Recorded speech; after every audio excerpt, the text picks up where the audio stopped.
Pinagsasaksak sa kahinampas ng kahoy. Yan ang ikinasawi ng isang 17 anyos pa lamang na buntis sa Maguindanao del Norte. Ang salarin, kinakasama niya na ang dahilan, sinapian daw siya nang gawin ang krimen. Para bigyan ng mukha ang balita, Mobile Journal, Kayla Makantan.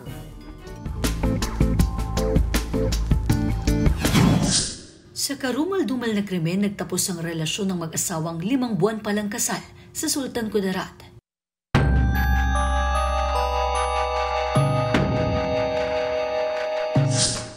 Pinagsasaksak at pinagahampas ng upuang gawa sa kahoy na may nakausling mga pako at bintanang salamin. Yan ang kalunos-lunos na sinapit ng 17 anyos na si alias Emma mula sa kamay ng sariling mister na si alias Kiko, 21 anyos.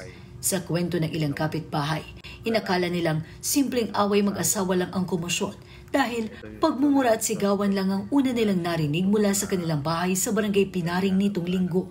Laking gulat na lang ng ilang kaanak nang madat ng nagkalat ng dugo sa buong bahay ng mag-asawa.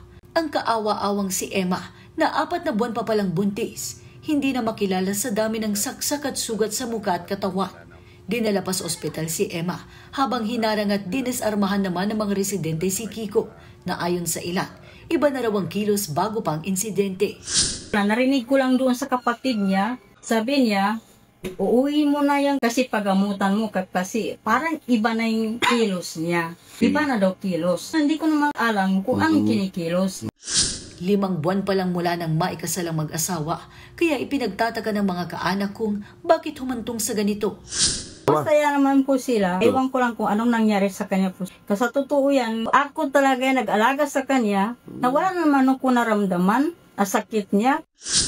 May ilan namang kaanak ang sospek na nagsasabing gumagamit daw siya ng illegal na droga, gaya ng shabu at marijuana. Lumabas din sa report ng ilang local media sa probinsya na idinahilan raw ng sospek na sinaniban siya kaya nagawa ang karumal-dumal na krimen. Pero patuloy pang iniimbestigahan ng mga pulis ang tunay na nangyari. Sa ngayon, nakapit ang sospek na nahaharap sa kasong parricide. Mga kapatid, Mobile Journal, Kayla Makantan, hatid ang mukha ng balita.